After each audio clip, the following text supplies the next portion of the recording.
Hello, नमस्कार जी colonel साहब, हमारे चैनल में आपका स्वागत है जी। ये हैं हमारे साथ कर्नल रोहित चौधरी मौर्य, जो कि अच्छा जाना पहचाना नाम है, बहुत ही महान शख्सियत हैं, जिन्होंने आर्मी में सेवा देने के बाद और कर्नल से रिटायर्ड के बाद अब जैसे उतरे हैं राजनीति में और लोगों की जन भावनाओं को और समस्याओं को सुलझाने के लिए एक सेवा भावना से उतरे हैं, जिन्होंने 1 रैंक 1 पेंशन लागू करवाई। गोहाना में कैंटीन 2007 में इन्होंने मंजूर करवाई। तो काफ़ी ऐसे कार्य हैं जो कि कर्नल साहब ने हम गिना नहीं सकते कि कितना किया है, और कोई ऐसा बात जाना पहचाना नाम कर्नल जी का है। 2014 में भी टिकट में की रेस में नंबर अच्छे थे इनके, लेकिन किसी कारणवश टिकट कट चुकी थी।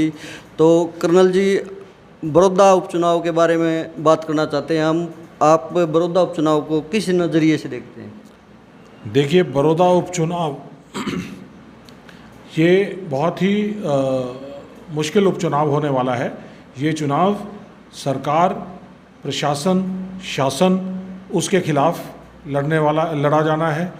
इस चुनाव के अंदर सबसे अहम भूमिका चौधरी भूपेंद्र सिंह हुड्डा की लोकप्रियता वो निभाएगी, और उसके साथ साथ जो हमारा उम्मीदवार होगा उसकी छवि वो इस चुनाव का की फैक्टर रहेगी।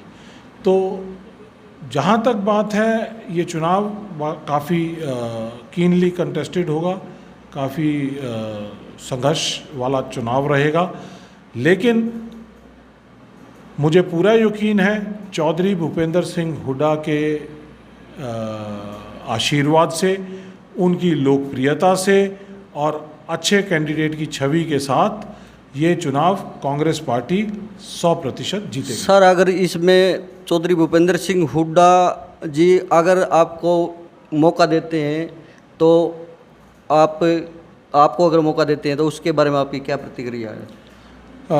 देखिए, मैंने हरियाणा में कांग्रेस पार्टी का एक्स सर्विसमैन डिपार्टमेंट का चेयरमैन होने के नाते 6 साल काम किया।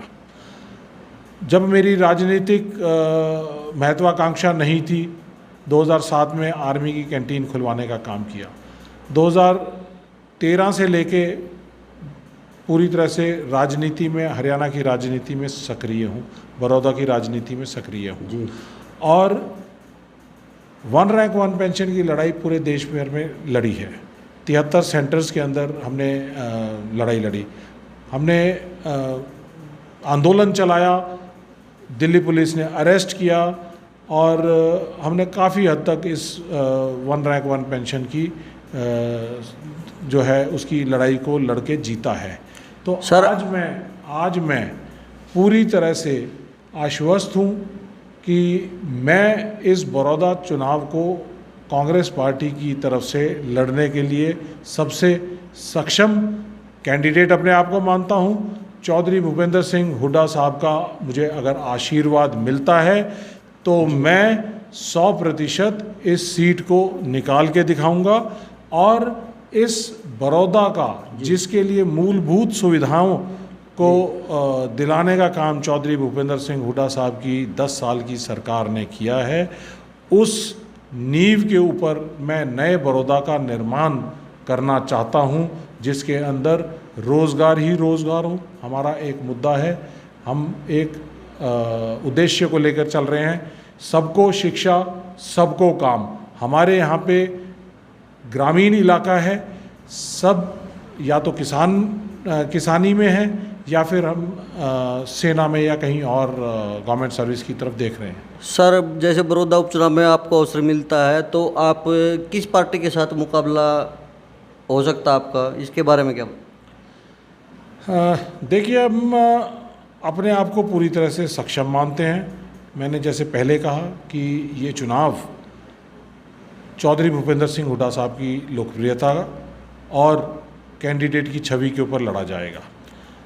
जहाँ तक बात है, बीजेपी साम दाम दंड भेद हर नीति को अपना के इस चुनाव को जीतने की कोशिश करेगी। जैसे कि सर रोहतक में भी ऐसा ही हुआ था एमपी सांसद दीपेंद्र हुड्डा जी के साथ, जैसे कि उन्होंने हमारे भाई दीपेंद्र को ज़बरदस्ती पूरा शासन तंत्र सब चीज़ का इस्तेमाल करके उन्होंने हराने का काम किया, वरना भाई दीपेंद्र को हराने वाला रोहतक सांसद सीट से कोई नहीं था। तो अब आपको लगता है कि यहाँ पे भी कुछ ऐसा ही कर सकती है बीजेपी? देखिए, शासन इनके पास है, प्रशासन इनके पास है, पूरी तरह से कोशिश करेंगे, लेकिन बड़ौदा की जनता बहुत समझदार है। वो इनके लुभावने वादों में नहीं आएगी, वो इनके जुमलों को अच्छी तरह से समझती है। इनको ये भी मालूम है कि 6 साल की बीजेपी की सरकार में उन्होंने एक भी मंत्री ने बड़ौदा के अंदर आने का काम नहीं किया है। इन लोगों के साथ इन लोगों का सुनवाई नहीं की है, इनकी समस्याओं की तरफ ध्यान नहीं दिया है, और इनको ये भी मालूम है कि अगर इनकी बहुत अच्छी मंत्रियों की छवि होती या मंत्रियों ने काम किया होता तो पिछले 5 साल के कार्यकाल के अंदर सभी मंत्रियों को हरियाणा की जनता ने हराने का काम किया है। सर, इसीलिए बड़ौदा की जनता इनको हराने का काम करेगी और चौधरी भूपेंद्र सिंह हुड्डा साहब के हाथों को मजबूत करने का काम करेगी, क्योंकि इस बड़ौदा उपचुनाव से इस सरकार की उल्टी गिनती शुरू होने वाली है। सर, एक लास्ट क्वेश्चन मैं आपसे जानना चाहूँगा